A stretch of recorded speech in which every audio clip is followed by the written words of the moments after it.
দৃষ্টিহীনদের নাটক দেখে মুগ্ধ শিলিগুড়ি পুলিশ কমিশনার। চোখে ওরা দেখে না ঠিকই, কিন্তু ওদের ভিতরেও একটি চোখ রয়েছে। ওদের এমন অন্তর্দৃষ্টি রয়েছে যা সাধারণ মানুষের নেই।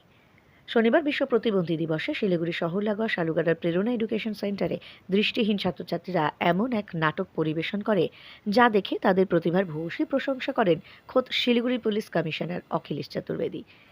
দৃষ্টিহীনদের পাশাপাশি মুখ বধির ও অন্যান্য বিশেষ চাহিদা সম্পন্নরা এদিন তাদের বিভিন্ন প্রতিভা প্রদর্শন করে। দৃষ্টিহীনেরা ব্রেইল পদ্ধতির সাহায্যে কবিতাও পরিবেশন করে। সব মিলিয়ে বিশ্ব প্রতিবন্ধী দিবসে অন্যান্য স্থানের সঙ্গে সঙ্গে প্রেরণাতেও বিশেষ চাহিদা সম্পন্নরা তাদের প্রতিভা দিয়ে সকলের নজর কাড়ে। ওদের কেউ হাতের কাজ শিখেছে, কেউ কম্পিউটার শিখে স্বনির্ভর হচ্ছে। North Bengal council for the disable পরিচালিত এই সেন্টারের বিশেষ চাহিদা সম্পন্নদের পুনর্বাসনের জন্য সকলের সহযোগিতা প্রয়োজন।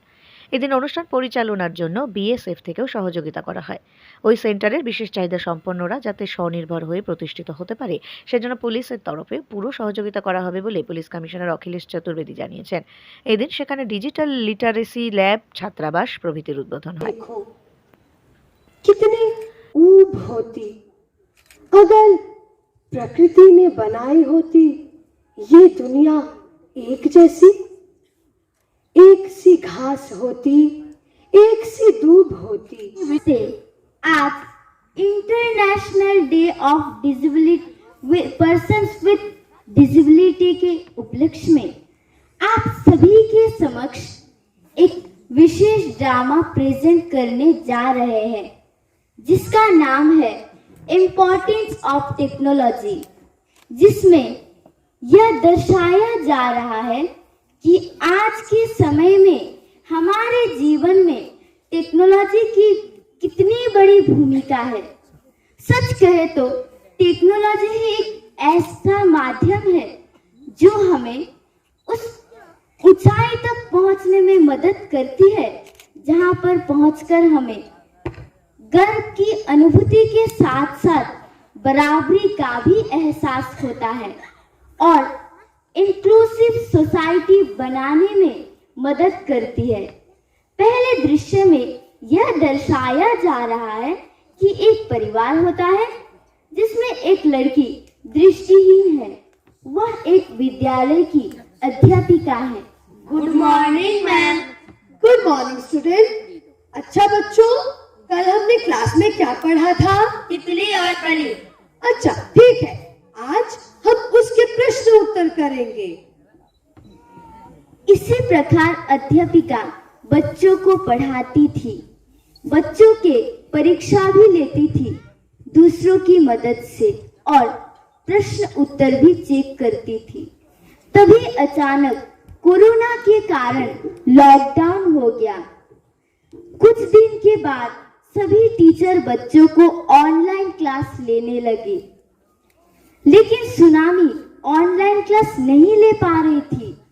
लेती भी तो कैसे?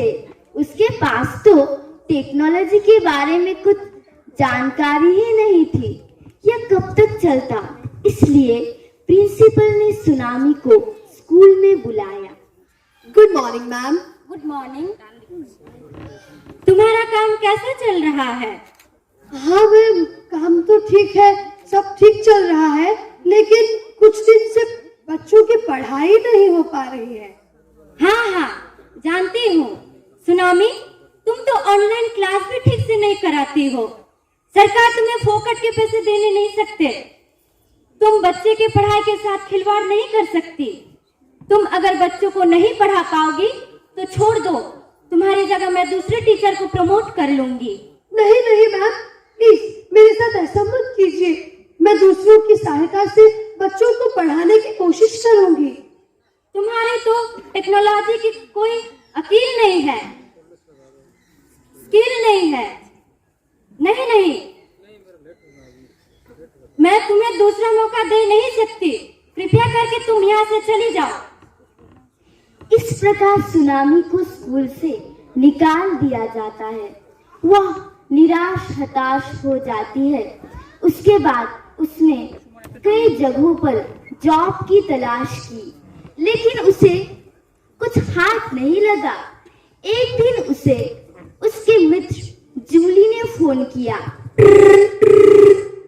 हेलो, कौन? हेलो सुनामी, मैं जूली बोल रही हूँ। हाँ जूली। हेलो सुनामी, मैं जूली बोल रही हूँ।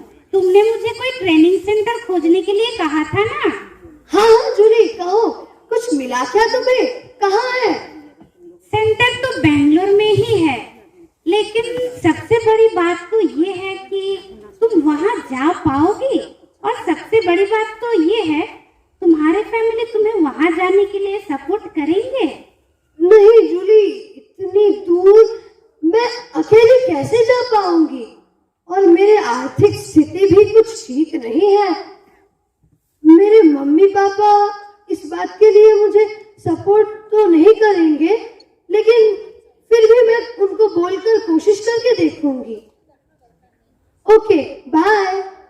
Okay bye tsunami. सुनामी अपने माता पिता से बात करती है और उन्हें सारी बातें बताती है, लेकिन वे किसी भी तरह से मानने के लिए तैयार नहीं होती है। इस बार तो सुनामी के जीवन में सच में एक बहुत बड़ी सुनामी आ गई, लेकिन फिर भी वह उम्मीद नहीं छोड़ी। वह एक नई उम्मीद के साथ जागती थी। लोग कहते हैं ना, कोशिश करने वालों की कभी हार नहीं होती। उसके साथ भी कुछ ऐसा ही हुआ। उसके पास एक फोन कॉल आया। वो कॉल किसी और का नहीं, बल्कि जूली का ही था। हेलो सुनामी, कैसे हो तुम? हाँ जूली, मैं तो ठीक हूँ, लेकिन तुम्हारा हाल क्या है? हाँ, अच्छी हूँ। और तुमने घर में बात की? क्या कहा तुम्हारे मम्मी पापा ने? नहीं नहीं जूली, मेरे मम्मी पापा तो किसी भी सूरत में मुझे बाहर नहीं जाने देंगे यार। मुझे समझ नहीं आता मैं क्या करूं। नहीं, तुमको निराश नहीं होना है। मैं तुम्हारे लिए खुशखबरी लाई हूँ। अरे जल्दी बताओ ना, क्या खुशखबरी है यार? मुझे बड़ी उत्सुकता होने लगी है। तुम्हारे ही शहर सिलीगुड़ी सालूगढ़ा डिमडिमा बस्ती में प्रेरणा स्कूल नाम से जानी जाती है। वहाँ पर 2 महीने का कंप्यूटर कोर्स शुरू होने वाला है। तुम वहाँ जाकर ट्रेनिंग ले सकती हो। अच्छा जूली, तुमने तो मुझे पहले बताया था कि सब जगहों पर ट्रेनिंग लेने के लिए फी देनी पड़ती है। क्या यहाँ भी मुझे कोई फी देनी होगी? नहीं नहीं, यहाँ निशुल्क ट्रेनिंग दी जा रही है और रहने खाने की भी व्यवस्था इन्हीं के द्वारा दी जा रही है। अगर सिर्फ तुम्हारा आने जाने का ही खर्च होगा, यदि तुम वहाँ रहोगी तो तुम्हें वो भी नहीं चाहिए। अरे यार थैंक यू जूली, मुझे इतनी बड़ी इंफॉर्मेशन देने के लिए। मैं तो अभी मेरे मम्मी पापा से जाके बात करती हूँ और वहाँ जाने का बंदोबस्त करती हूँ। Thank you, bye bye. Tsunami अपने माता पिता से बात करती है और सारी जानकारी देती है जो जूली ने उसे दी, और उसके माता पिता उसे यह कोर्स करने की अनुमति दे देती है। इस प्रकार वह कंप्यूटर और मोबिलिटी सीखकर अपने आप को पूरी तरह से ट्रेन कर लेती है और दोबारा से जॉब के लिए तलाश करने लगती है, और आखिर में उसकी तलाश खत्म हो जाती है और वह एक डिस्ट्रिक्ट मैजिस्ट्रेट बन जाती है। और एक दिन उसे उसी स्कूल में चीफ गेस्ट के रूप में बुलाया जाता है जहां वह पहले काम करती थी, और उसे वहां से निकाल दिया गया था। प्रिंसिपल सुनामी को देखकर दंग रह जाती है। सुनामी को बोलने का मौका दिया जाता है। सुनामी एक मोटिवेशनल कोट के साथ अपनी बात रखती है। Nothing is impossible, the word it says I am possible. मैं आज जो कुछ भी हूँ टेक्नोलॉजी की वजह से हूँ। ये टेक्नोलॉजी विजुअली इम्पेयर्ड के लिए एक वरदान की तरह है, जो हमें किसी से भी पीछे नहीं रखता। I can't see but I can do people see at me. Thank you.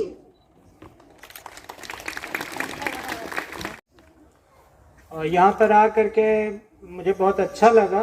पहले तो मैं काफ़ी दुखी हो गया बच्चों को देख करके, इनकी स्थिति देख करके, बट जैसे जैसे ये प्रोग्राम फर्दर प्रोसीड किया तो मुझे एहसास हुआ कि हम लोग अपने जीवन में बहुत छोटी छोटी समस्याओं से परेशान हो जाते हैं और अक्सर गिव अप कर देते हैं कि कुछ नहीं हो सकता है।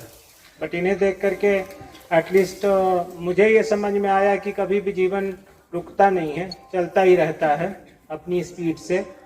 और मैं बहुत सौभाग्यशाली हूँ कि मैंने अपने जीवन में इनफैक्ट पहली बार ऐसा देखा है इस टाइप के बच्चों को जो कि बहुत कुछ हमारे जैसे या हमसे बेहतर कर रहे हैं। और इन लोगों ने इवन एक लघु नाटिका भी प्रस्तुत की जो कि मेरे लिए तो एटलीस्ट इमेजिनेबल नहीं था कि कैसे कोई कर सकता है जो कि विजुअली इम्पेयर्ड हो।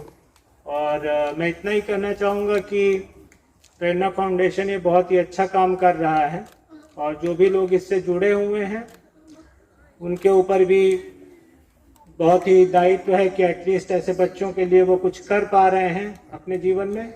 ये जान करके मुझे बहुत खुशी है। हमारी तरफ से आशा है कि हम लोग पुलिस जो है हमारा डिपार्टमेंट सिलीगुड़ी मेट्रोपॉलिटन पुलिस, इसकी तरफ से हम लोग जितनी सहायता हो सकती है हम लोग इनको प्रोवाइड करेंगे अभी भी और नियर फ्यूचर में। मैं इतना ही बस कहना चाहता हूँ।